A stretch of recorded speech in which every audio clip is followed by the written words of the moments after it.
This is the old man here again after a cold week of racing. Only 4 people came out. I don't blame them. Got the track up to about 45, 46, I think. So this bike has a 3-cell in it. Heavy wheel on the front. Oh, where'd they go?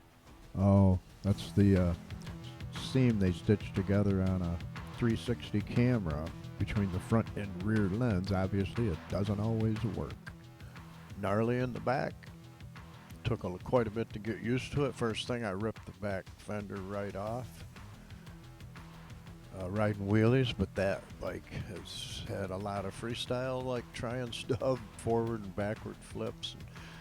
I have pounded that bike right in with that 3-cell motor, and I just had to try it with the wheel because we just put the timer on and we'll regroup. We just want to run with each other. Mike didn't have very long to stay, and his bike is a headless horseman. I don't like video in headless horsemen, but it happens. And he didn't have very long to stay. This is the first time out, first trip out on it for all of us.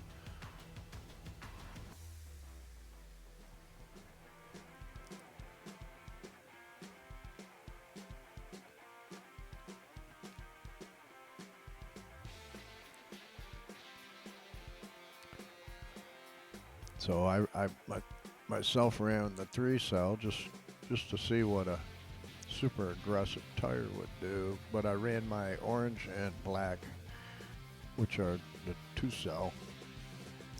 I wouldn't mind getting a big bike class going, but I gotta fill this.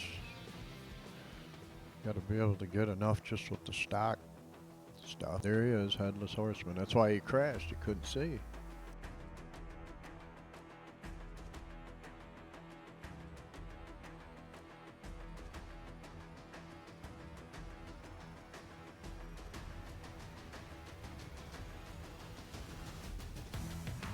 A couple more people. I've seen probably 10 people stop doing this. They started it, stopped, and something I've seen with airplanes too. But if I had to choose one, I used to say I would choose airplanes, but now we got these bikes, so I would choose the bikes.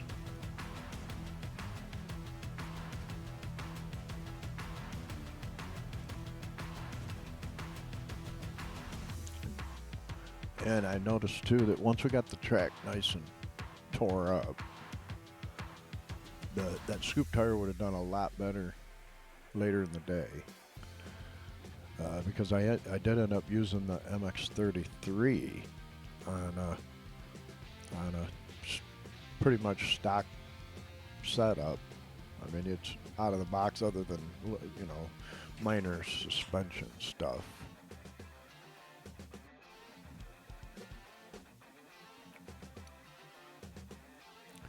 So the MX 14 scoop would have done better later in the day, but I wanted to run Mike because he is fast. It's just full throttle the whole time. So if he doesn't crash, you're in trouble. But he hit the door once, so.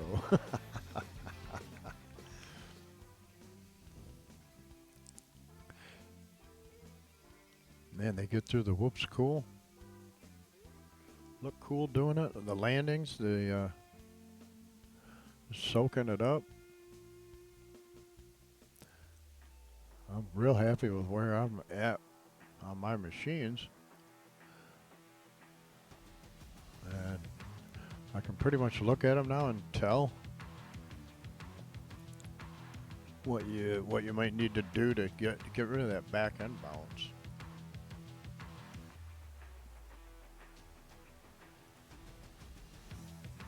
And I was saying I've seen probably 10, 12 people stop doing this. They got them and are doing it.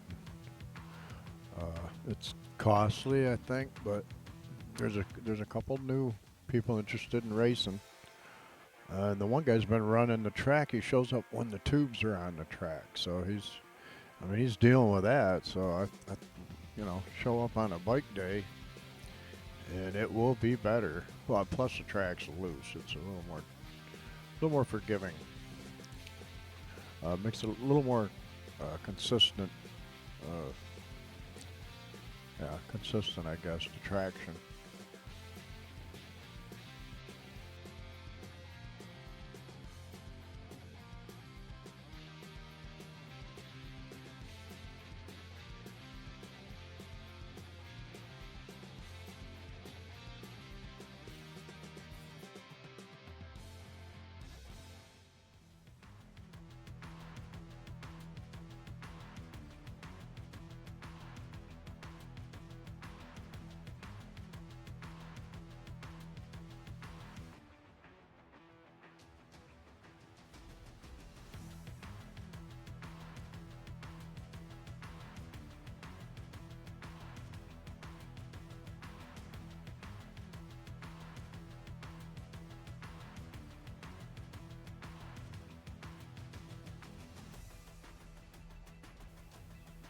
I really like how this bike's stuck right here.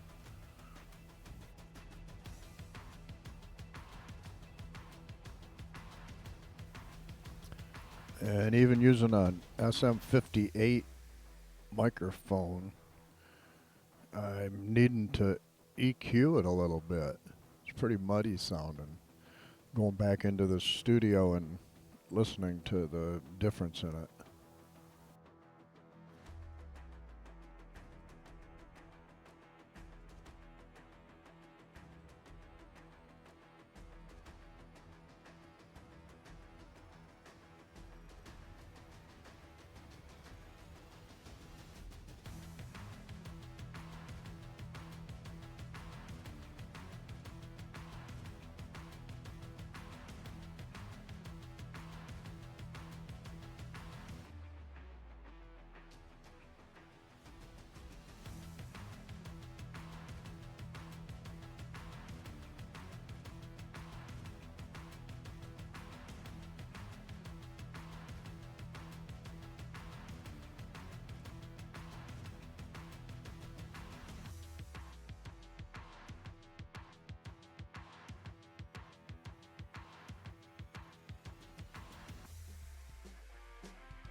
Somewhere in the videos here I saw and I told Mark he did a Roxon, but he's even got the 94 on that yellow bike.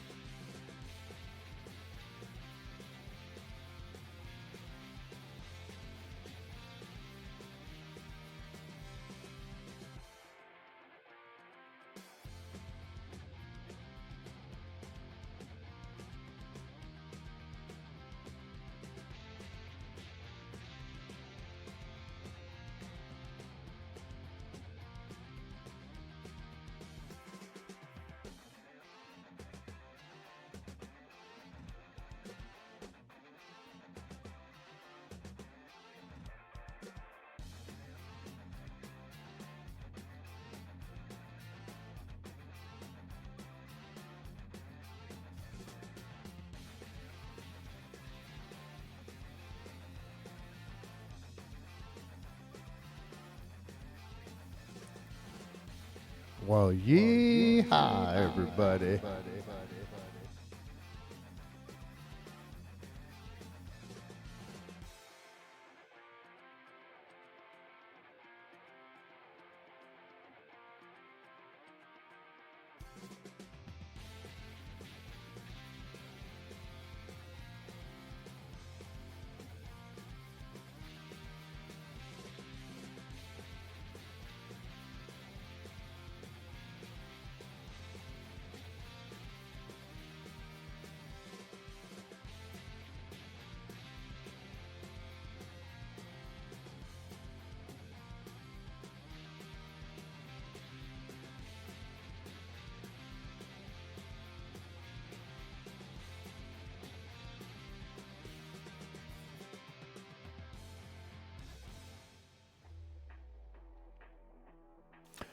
So there's that back fender section tore off. There's a new part, no big deal. The reason I could keep racing is if you look right there, you see a piece of Velcro on the back seat.